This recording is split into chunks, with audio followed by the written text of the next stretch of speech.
Hello, welcome to Hear Her Sports, the Female Athlete Podcast. I am your host, Elizabeth Emery, and I am so happy to be here. Today, I am talking to Dr. Emalee Nelson-Stone about the Wayland Baptist Flying Queens. The Wayland Baptist Flying Queens is a college women's basketball team out of Wayland Baptist University in Plainview, Texas. They were sponsored starting in 1951 by Claude and Wilda Hutcherson, who provided money and also 4 Beechcraft Bonanza airplanes. They flew to games, hence the flying part of their name.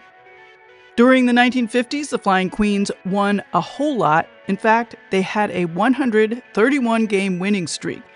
As Emalee says, it is amazing what is possible in women's sports with adequate funding.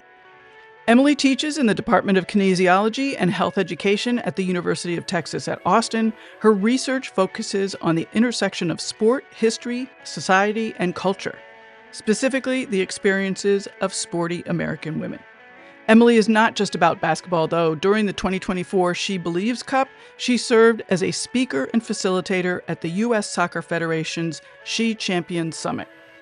Of course, our conversation about the Wayland Baptist Flying Queens and women's basketball, both current and historic, leads to other topics like World War II, Olympic rivalries, scholarships, Title IX, and more. Emalee and I are like 2 peas in a pod, loving women's sports history and seeing women's sport as a reflection of so many larger societal issues. One of the things I especially loved in this episode is Emalee looking at how women play basketball today is actually a consequence of the origins of the game.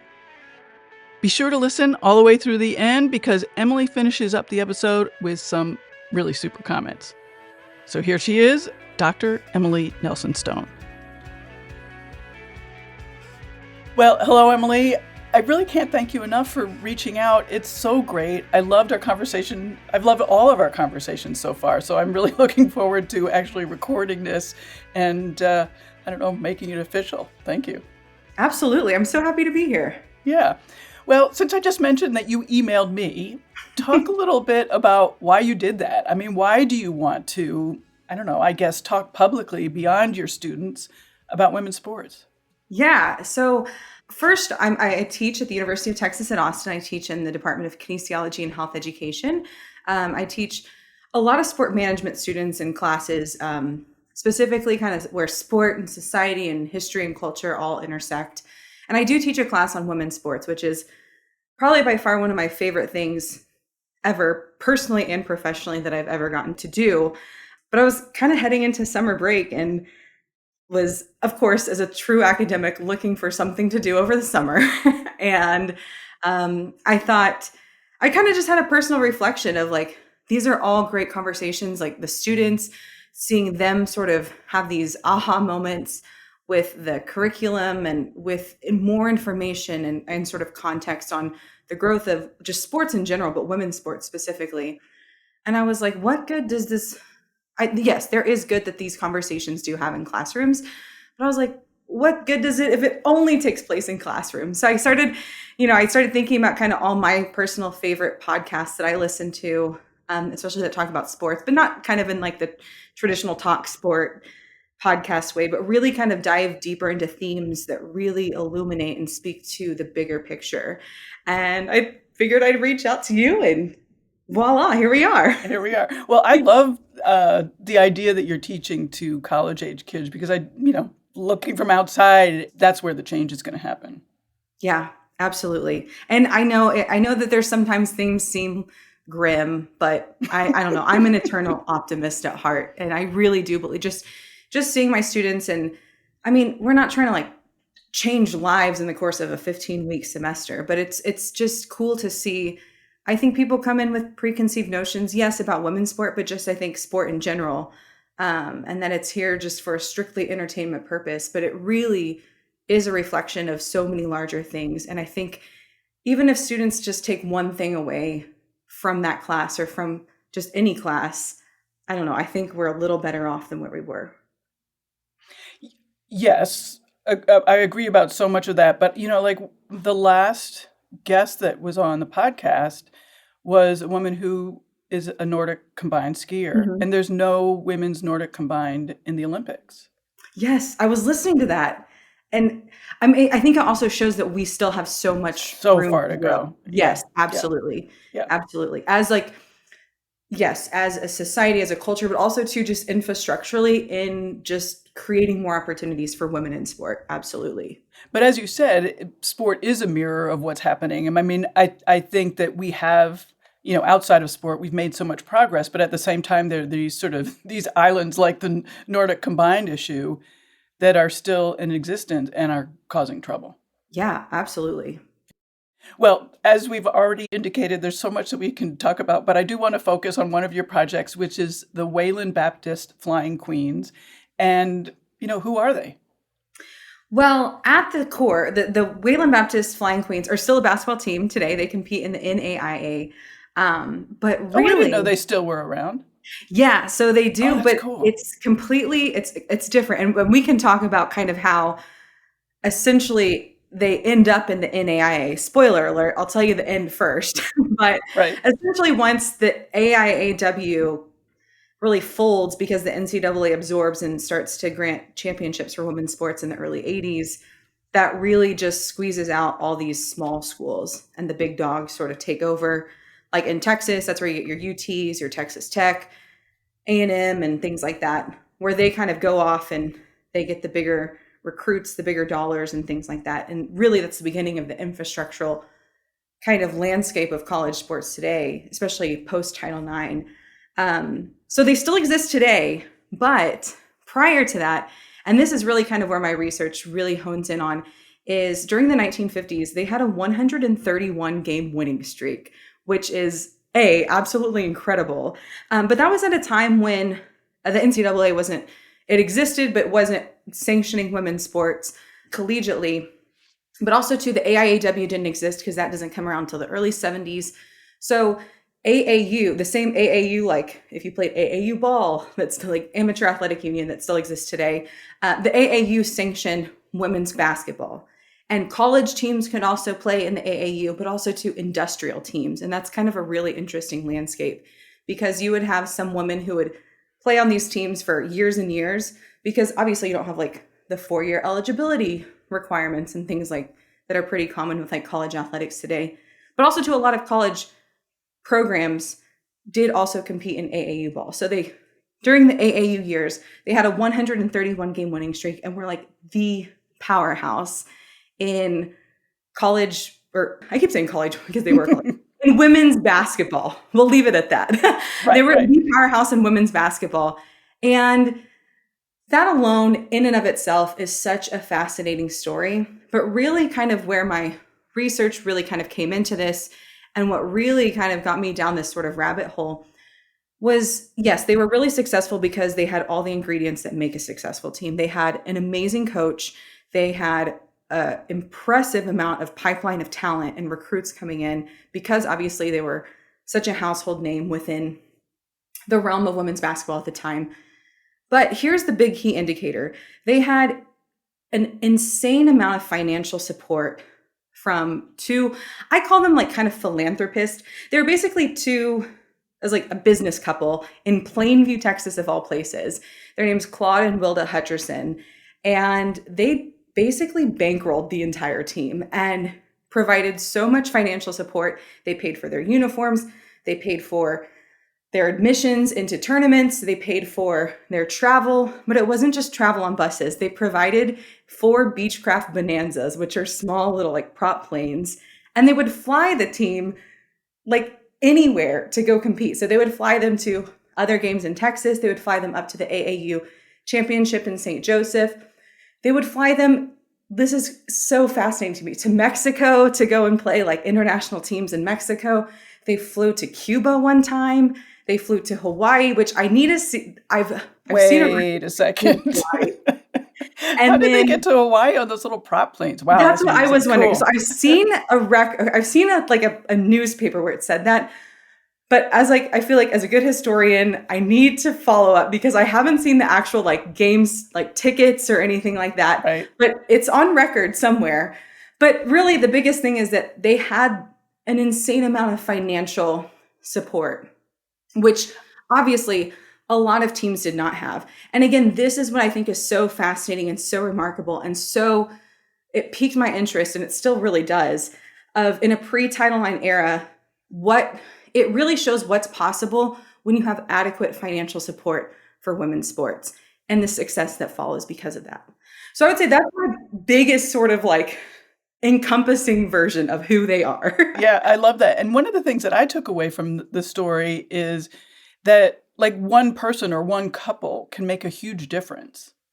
Yeah, absolutely. And it wasn't like they were looking for anything in return. Obviously, this wasn't like some sort of like investment that they yielded tenfold back in like financial like gain.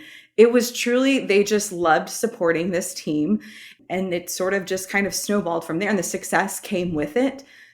And I mean, there's like stories where they would see them out and about. And like, if one of like the women on the team was like wearing kind of an older coat, they would slip them a 20 and be like, go buy yourself a new coat, which is like so also bizarre to think about. I mean, now with NIL, I feel like anything goes, but like, especially like college basketball and like the era of like amateurism that it like has reigned in for so long, that they were just like, here, go treat yourself, like go get your hair done. Yeah. And they would pay for all of this literally out of like the generosity of their heart. And the players knew it too. And again, in all the sort of stories that I've read and the things that they have written in like newspaper articles, primary sources, they were absolutely so incredibly grateful. And like they were very articulate in that gratitude, which I think is also so cool.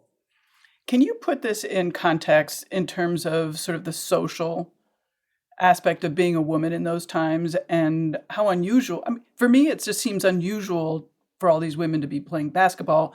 And they did. They traveled a ton. Yeah. I mean, that is a huge sort of piece of this. And I mean, the 1950s is really fascinating because we're coming off of obviously World War II, where we see more American women entering the workforce than ever before, kind of under the guise and out of the need for the wartime effort. And then immediately following it, the wartime years, when all the troops return home, pretty much like the new kind of national tone that a lot of people are singing are like, all right, girls, thanks for your help. Like, we'll take it from here. You can go back home and kind of do what you were doing before, which is really fascinating because, again, as a historian, like, to know we were on the cusp of so many things. Like, had we just kind of taken that one step further, like, I don't know, like the kind of economic and like professional and like career trajectory of so many American women could have been drastically different than what it ends up being on for the latter half of the 20th century. But during that time, I mean, we did get the All-American Girls Professional Baseball League, which is also too kind of one of my main areas of research, which I love because that's also too just a fascinating sort of snapshot of like American women's sporting history. So they do sort of set that precedent, though, that you can have this sort of success with a women's sport league. So I think the idea that these women were playing sports wasn't completely unheard of, as maybe it was kind of around maybe the turn of the century when Cinda Berenson does create and adapt the rules of basketball for women, where at that time it was really sort of seen as something much more scandalous. But there were still a lot of boundaries and a lot of obstacles for these women. I mean, some of the women who played on those teams in the 1950s, they recall that their moms were really displeased when they decided that they wanted to go off to college. They were really, I wouldn't say disappointed, but definitely were like hoping that they would kind of maybe have a more sort of quote traditional route of, just staying home, marrying someone, starting a family. But there were also too a lot of these women who came from really supportive homes whose parents thought this was maybe their only ticket for their daughter to have a college education. And if basketball was that vehicle, that they were so, so excited for them, which I also too love celebrating those stories because I think it does sort of complicate this narrative that like every woman was staying at home and was oppressed, because we know that isn't true. But we do know for sure that women had way more obstacles. And some of those obstacles are systemic that have still sort of hindered women's sports even today. Yeah, I mean, one of the things I love talking about is just uniforms, and we're still struggling with that a little bit. And women at that time were having to, have pretty uniforms and look pretty and be ladylike, and that was a big part of being on a team.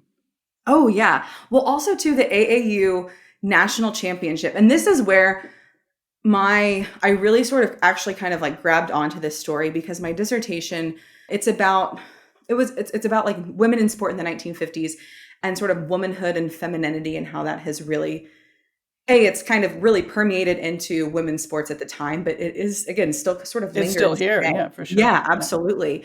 And so what I really found fascinating, that again sort of was my hook into my dissertation research, was the AAU championship in St. Joseph every year. They would crown a team of like whoever won. They would also have a free throw contest, which is like a fun little sort of like kind of like an all-star weekend, like auxiliary contest. And then they also had a beauty contest. And so you'd have the team that won, you would have the woman who won the free throw contest, and they would name an AAU beauty queen, Wow. which is so very on brand for the 1950s. And so there's a woman I think she played for a team from North Carolina. I want to say from Winston-Salem. I don't have the name off the top of my head, but I do remember looking at some of the old newspaper articles from the town where she's from when she won, and her like pageant photo. Like you see like the crown and her little like kind of, I don't know what royalty hold. It's like a scepter, but like right. It's like a beauty queen version of it. And she's holding it, and she's a beautiful, beautiful young woman. And it says like, and she also won the AAU beauty pageant crown. And then it immediately says that like, this spring she is set to marry like this young man, and they're going to like settle in. And it was like a small, like little North Carolina town. And I was like, again, that's very, very much on brand and very much in line with the sort of ideals where women in the 1950s, yes, you could play sports. It was seen as more acceptable than I think ever before, at least leading up to that time. But there still were these caveats that you still had to maintain aspects of your femininity and really demonstrate your womanhood. Because if not, especially in the Cold War era, you could be seen as sort of like deviant, and you don't want to look like a Soviet woman. You want to look like a nice American, all-American gal, you know? So it's interesting how that still plays out in sports.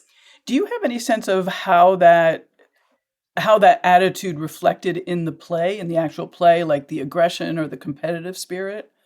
That's a great question. So, as far as, everything I've read was that like the on-court play was still very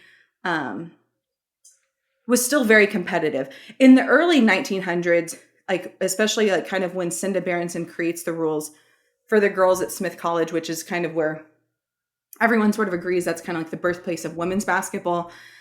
There was very much like, you couldn't dribble the ball more than 3 times. You couldn't, you could only like pass, like you couldn't, if it was like, it was considered like, fouling was bad. Like it still, I guess, is today, but like it was seen as like unladylike, and like you could get pulled from the game. So again, now we know obviously there's like strategic defense, and like fouling can be part of like the overall strategy of like the game, especially when it's close, kind of in the final minutes. But so I would say from that point, again, to the 50s, I think there was an evolution that it was seen as more competitive, but there very much was still the, I would say today it might be seen as sort of an old school mentality, or very, very sort of like traditional way of playing sports in general, not just basketball, where it's like you lose with your head held high and you win with your head held high. Like a very much like you maintain your sort of like ladylike disposition when things go well and when things go bad. Like this sort of like you play with your emotions on your sleeve. Like that definitely was not a sense of what I got. It was very much in the 1950s that like you were emulating your sort of class and your posture through everything you did, even on the court, if that makes sense. Yeah, yeah. You mentioned the crazy rules of basketball. Could you give us a primer on half-court game? Because I've heard it called different things, and then I get confused. Yeah. So even the half-court sort of game has sort of evolved over time as well. So usually what these girls were playing is 6-on-6. And which means what? It means that obviously you'd have 6 players on each team, but sometimes there could be 2 or so players who could, they would call them like rovers, who could go back and forth between, and could play essentially full court. But then you would also have then 4 players who were required to stay on one half of the court. So the full court was used, but each team had their half, basically. Yeah, exactly. God, that's so weird. So when a women's basketball initially started, again, with Cinda Barrington and Smith College, it used to be divided into 3 sections. Mm-hmm. And you would have forwards, centers, and guards, which I know now, like, your guards are like at the top of the key and kind of like running the offense. But your guards would actually be the ones who would be essentially guarding your hoop. And then your centers would be the ones who could play that mid sort of section. And then your forwards would be the one, well, near the basket, which like they still are today. But they would be the ones like kind of, it's more like soccer almost, where it's like your forwards would be the ones who would be the ones like attacking and essentially trying to score goals, which again is really interesting because that's where the element of sort of passing becomes really sort of hallmark with women's basketball. And I think that still does exist today. Like there's some, I think, people that like, they say that like, if you want to watch like textbook basketball of how to play as a team, watch women's basketball. I don't know if you've ever like heard that or like the idea that you pass, like, and it's more about strategy and like cohesive teamwork rather than just sort of dribbling and driving and like dunking, which I think that also conversation is also like as a foil to like men's basketball, but it really does have sort of historical roots. And so by the time, again, over the course, by the time we get from the early 1900s to the mid 1950s, those rules have relaxed a little because there's also too more information and people realize that like women can run, and also too why that women couldn't run beyond their section of the court was because there were still these stigmas that like it was going to hurt their overall health, and that their uterus was going to fall to the ground mid layup or something, which we know is like not true. Not true. But again, like that sort of stigma like stuck with sports so long, especially women's sports and women's basketball, that they had to like the modifications slowly took time. So 6-on-6 was seen as a much more active, fast-paced version than what they were playing in the early 1900s. But it's not really until really the AIAW and then the NCAA take over college women's basketball that they start to play 5-on-5. However, when was that? Because I'm convinced my first basketball was 6-on-6. So the AIAW starts to come into effect in the 1970s. Yeah. And then it's in 1980. Yeah, God, that's just so recently. Yeah, it's very, like, relatively speaking, not that long ago. Yeah. But they were playing 5-on-5 in international rules. And this is actually kind of a piece of the Flying Queen's history because the success of the team during the 1950s, when international teams started to form for women's basketball, whether that was really kind of on these like goodwill tours or sort of international friendlies, or in the Pan American Games, because sadly, women's basketball isn't added to the Olympics until the games in Montreal in the 70s. Also recently. Yes, also relatively speaking, quite recent. Yeah.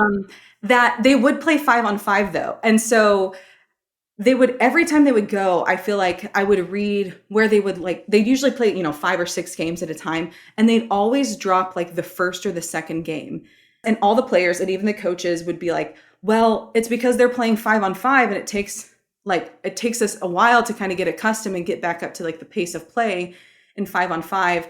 And it's not really until like the Soviet Union starts like beating them like consistently in 5-on-5, that again, very much a Cold War sort of like tidbit of like history, that then the United States like starts to think like maybe we should consider 5-on-5 for our women's team so we don't get embarrassed like on the international stage. Yep. So yeah, it's that alone, like the evolution of women's college basketball rules is like a story in and of itself.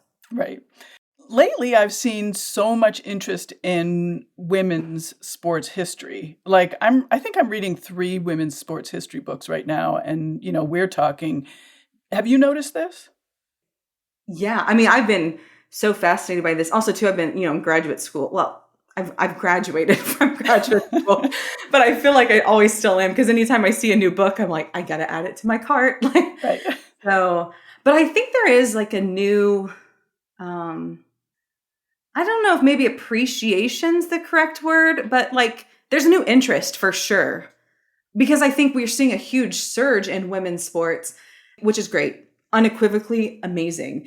And I think though that there are still some people who are like, I'm so glad y'all are here. Thanks for riding this wave with us. But like there's also been a lot of wonderful moments of women's sports in the past. And I think that sort of has been the sort of portal, if you will, into people starting, I think, to become more curious about it. I do also think that unfortunately these women are starting to pass. And so there is an interest, and I hold this interest in grabbing the stories before they're gone. Oh yeah. I mean, they are the best they are the best vehicle for really giving us like a good snapshot into what life was like, what the sentiments were like at that time. And I mean, because again, whether you're a trained historian, a journalist, a scholar, or just a curious fan, I mean, you can have access to articles, to newspapers, to primary sources.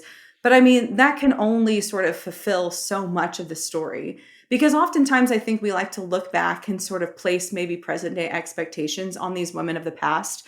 I mean, for example, I mean, this isn't about basketball per se, but when I was doing research on the All American Girls Professional Baseball League, there was, I think, a lot of sort of people, I mean, even academics who, and advisors that I had in my graduate sort of journey that were like maybe hoping to see, I don't know if hoping is the right word, but they were anticipating maybe seeing more information or stories where these women were saying, like, I like, didn't that suck that you had to wear a skirt while you were playing softball? Like, how sort of like, patronizing that you had to, you know, and you had to wear makeup and your hair had to look a certain way and you had to wear like a certain sort of short skirt. And I was kind of expecting to maybe see that in the primary source in those oral histories myself. But all the women, literally across the board, that I read their stories or had a chance to talk with them, they were like, I was so stoked I even had the chance to play baseball. And I got paid for it. And I got to do it with my friends. I never thought I'd have that opportunity. And the same thing sort of goes with the Flying Queens and the stories that I've read thus far.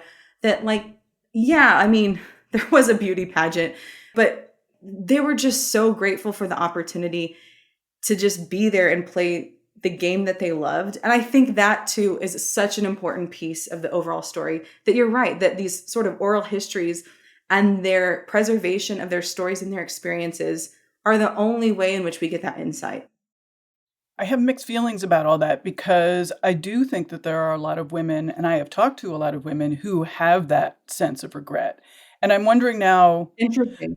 now that talking to you and talking to another guest I recently spoke to, it maybe it's the women who were able to be on these teams and, as you said, get paid for it and be, like have this success, at least in winning or losing in competition, that don't feel regret. And it's the women who just never had that opportunity, but were athletic, that are feeling regret. I'm really curious about the Yeah. regret part because it has to be there. I'm sorry, it just has to be there. No, absolutely. And that's why I love like conversations like these too, because you're so right. I mean, these stories that I'm looking at are women who experienced the mountaintop, which Right, right. is like if we were today to only, look at a snapshot of the success of women's college athletics, and we only were to interview people who have an NCAA national championship, like shame on us for not actually being inclusive of the full total experience. Mhm. So I think, you're absolutely correct. And I also wonder too if it's like maybe there's like regret or like maybe I wish I like spoke up or said something or did something different, Mm. because now we see like that kind of personal agency and autonomy from athletes, especially women athletes, more than ever before, which is very, very inspiring. And I'm curious if maybe that has also to kind of in turn inspired the older generations of women who really, if they wanted any sort of piece of being an athlete or playing sports, that like you had to go out and find those opportunities. They did not land on your lap, which is so interesting. Yeah, and I have problems with that too because like not everyone is made up to be that barrier breaker. Right. It takes a special person to go against basically all of society at the time, saying, like sports are bad, being manly is bad. Yeah. Yeah. I mean, I think that speaks also to larger just themes of moments of change and really sort of pivotal moments in history that oftentimes we kind of look to, and trailblazers absolutely like tip the cap to every single one of them. But you're right, there's so much more of a story of the people who, maybe were not as vocal about it because they couldn't be, but they still wanted to do what they could in order to be part of that change. Which, yeah, I think that's a story that's larger than sports, but you're so right, because that's a lot of women on these rosters too. Right. And also, like, I really don't want to get into this because I think it's a whole nother podcast that I'm going to invite you back for. But, you mentioned scholarships. I mean, sports now is a way for a lot of women to get free education, which just was not an option back then. And it was an option. I mean, at least at some point, it was an option for men and not for women. And that's Yeah, huge, huge. absolutely. Absolutely. And I mean, so what's really interesting too is, so actually a little bit of tidbit from the Flying Queens history is that obviously they had their super successful run all the way through the 50s. But during actually going into the 1960 season, out of like left field, the Wayland Board of Trustees actually unanimously voted to disband the team at the end of the season. And everyone was like, where did this come from? Even like newspapers that didn't even involve or that didn't even like really cover women's sports, like picked up this story.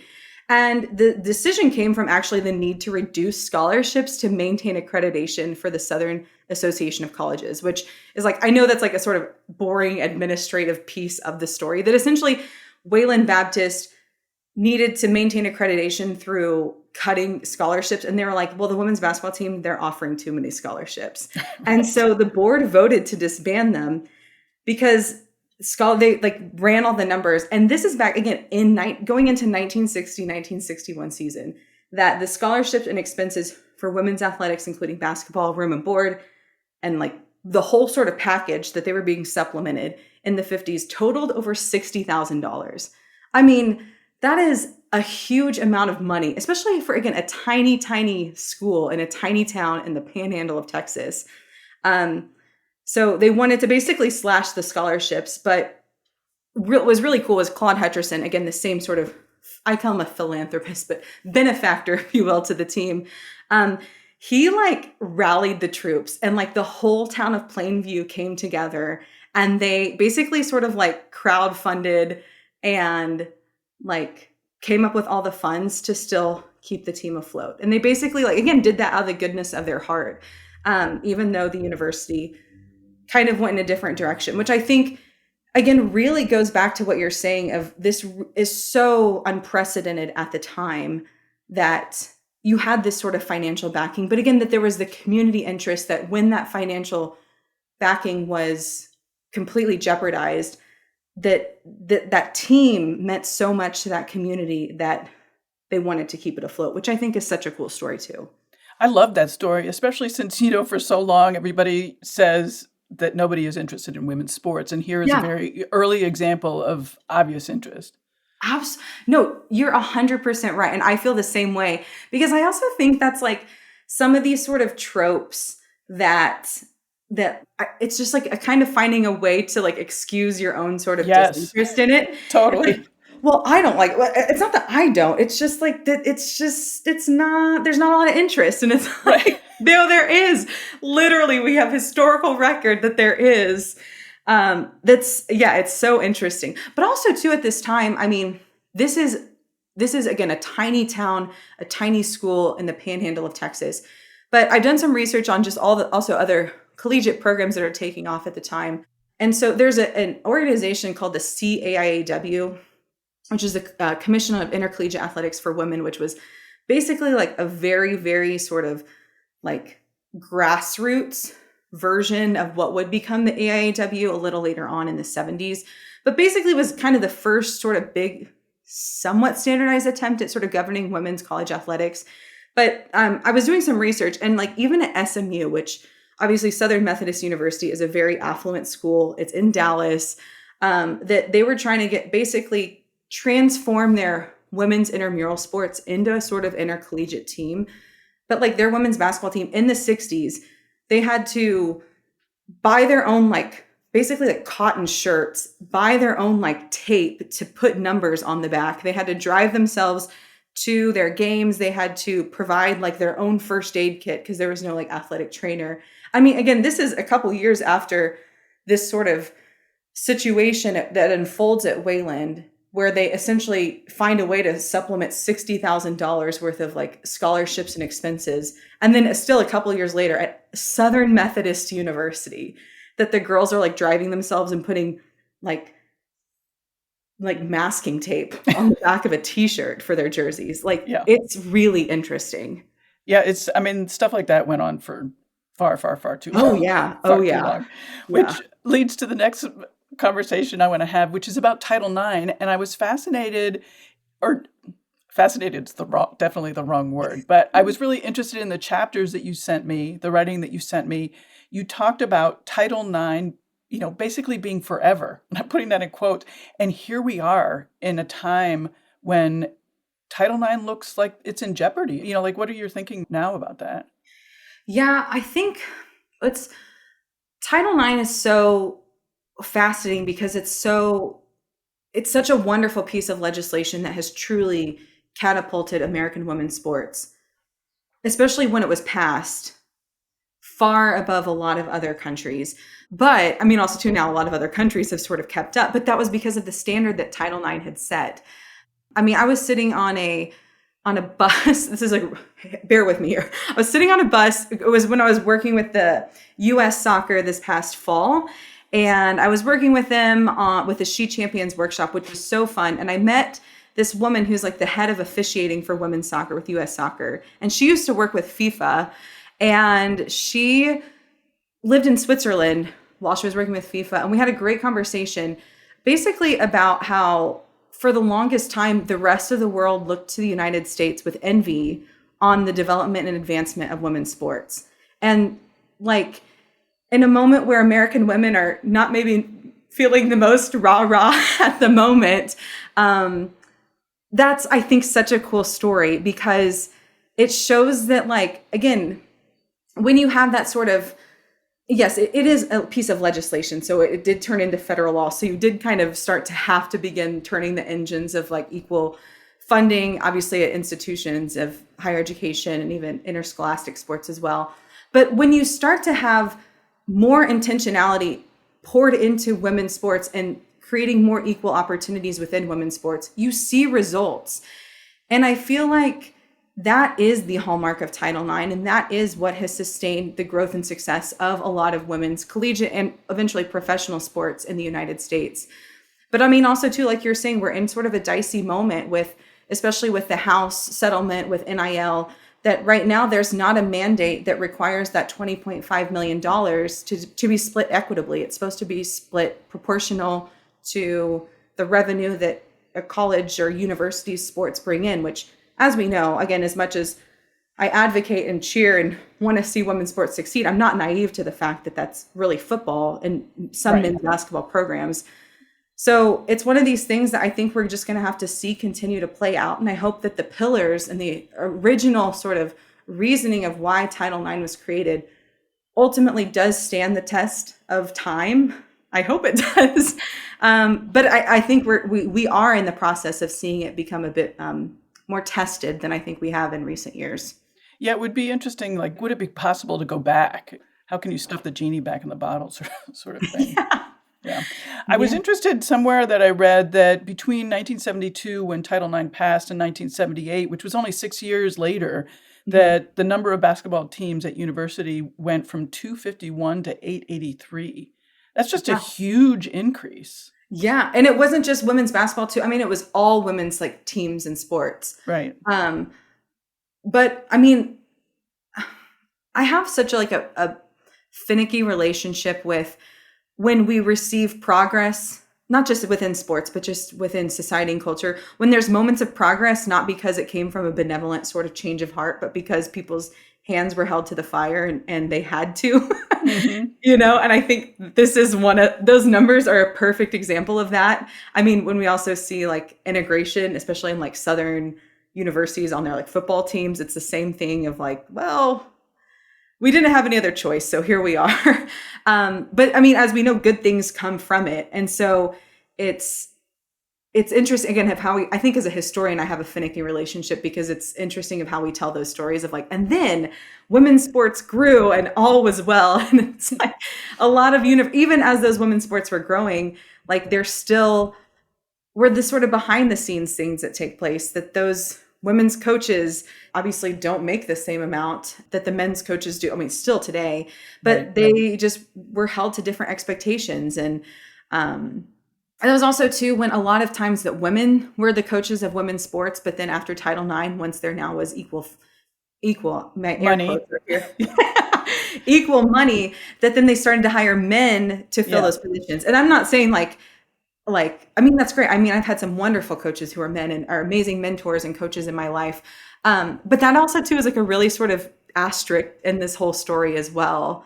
I think that's one of the most interesting stats of Title IX. Yeah.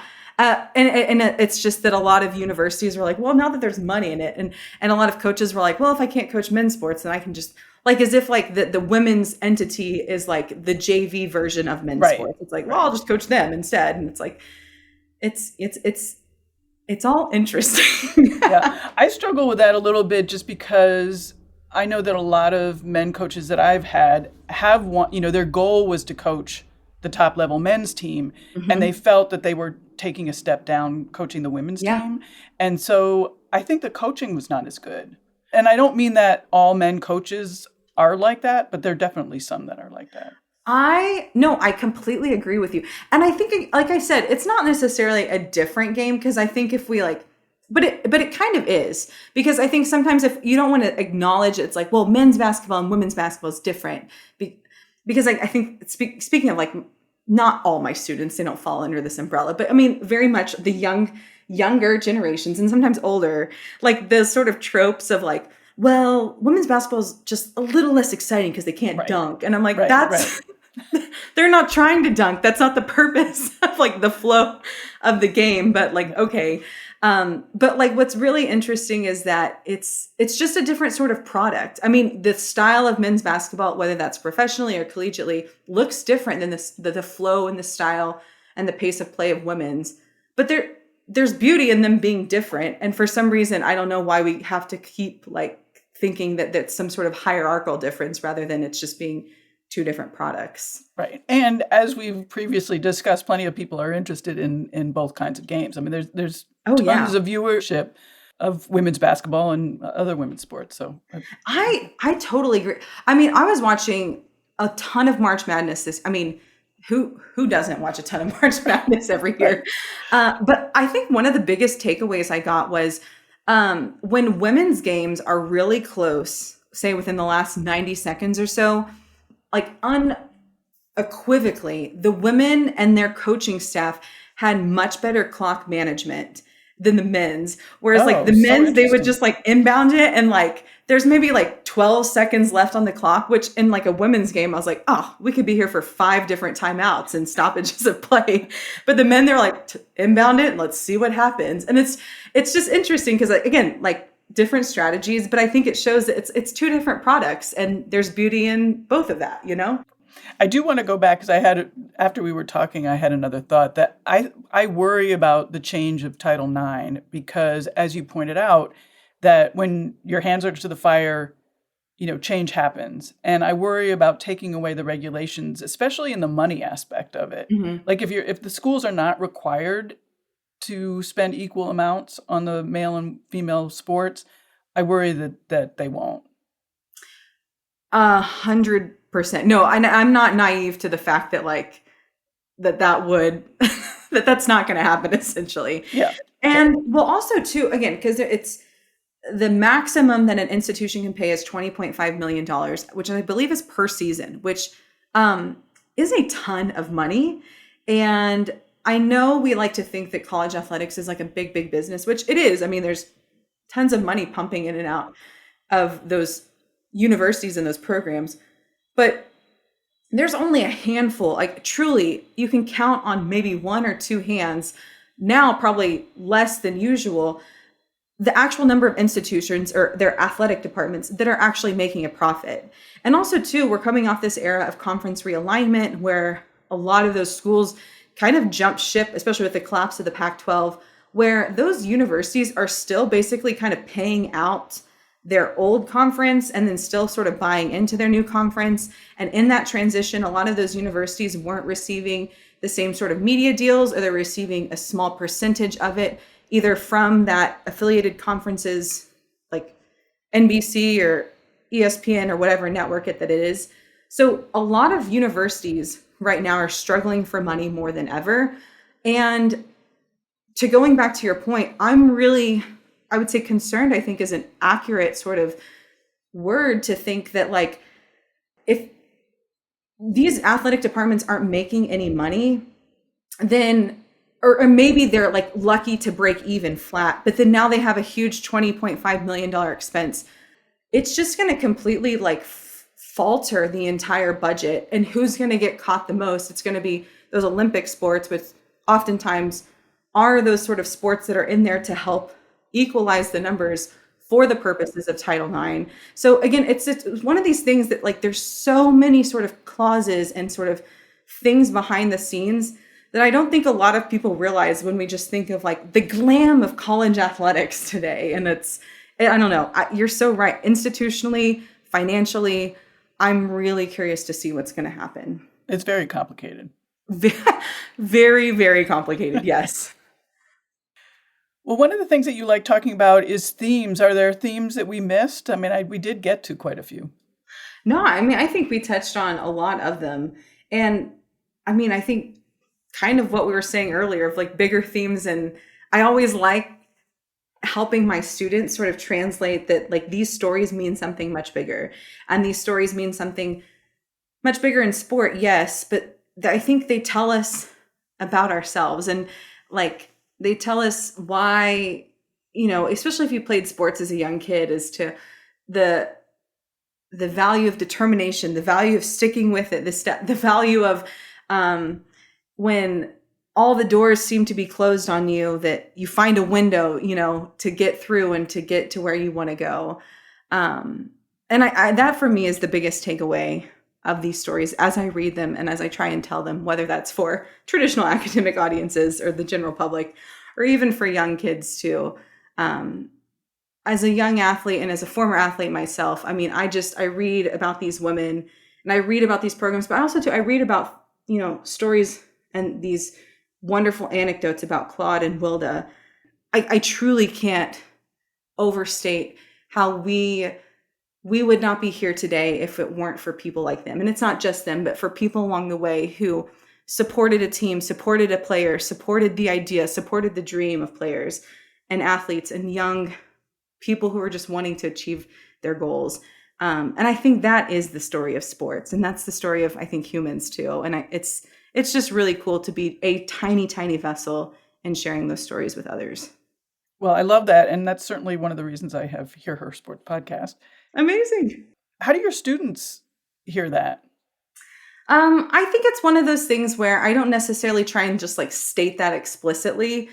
I might get because I want them to come to those sort of conclusions on their own, but I can see it in their eyes and I can see it in their sort of nods along in class, whether it's while we're talking about these stories or just in general, that you can start to see them sort of putting two and two together. And again, like I said, my goal is not for them by the end of the semester to put two and two together and reach 100. My goal is for them to put two and two together, realize it makes 4, and then promote them on their own sort of curious journey of the world around them and through something they like sports. Because I mean, everyone signs up for my classes because they like sports, and sports is in the title. And it's like, well, I'd rather take that elective than, I don't know, like differential equations, so, which is fair.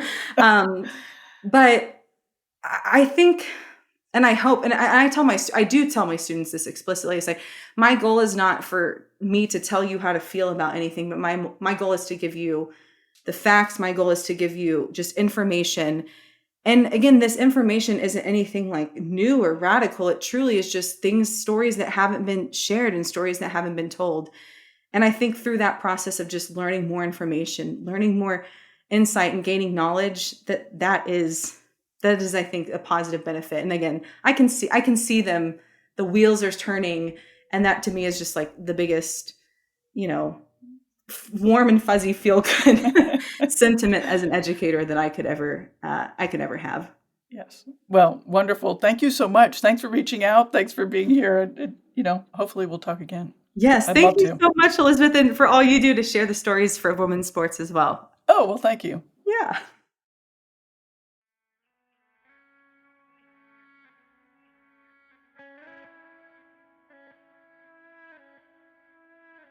Thanks to Emalee for reaching out and especially for being interested in sharing her expertise about one of my favorite topics, the history of women's sports. Emalee is writing a young adult book about the Wayland Flying Queens. The book will cover the terrific team, the athletes, and of course, their incredible financial supporters, Claude and Wilda Hutchison, who flew the team around in their airplanes. The book is also about chasing your dreams and reaching the mountaintop. I cannot wait to read it, but Emalee was sure to offer no definite timeline, but it's about a year away from being on bookshelves. Emalee will certainly let me know, and I'll let you know. Remember to buy all of your books from our bookshop page so you can support small bookstores and this very podcast. To support Hear Her Sports while you're buying, always be sure that our logo is displayed in the top left corner as you are selecting your books. Thank you for listening. If you are new to Hear Her Sports, there are tons of links in every show notes page at hearhersports.com. You can also listen to some of my favorite episodes through the Spotify playlist called Favorites, which you can find in the playlist tab. To make a donation to support the show directly, go to the donate or support tabs. That is it for now. It is time for our annual late summer break, so I will see you in the fall. Bye-bye.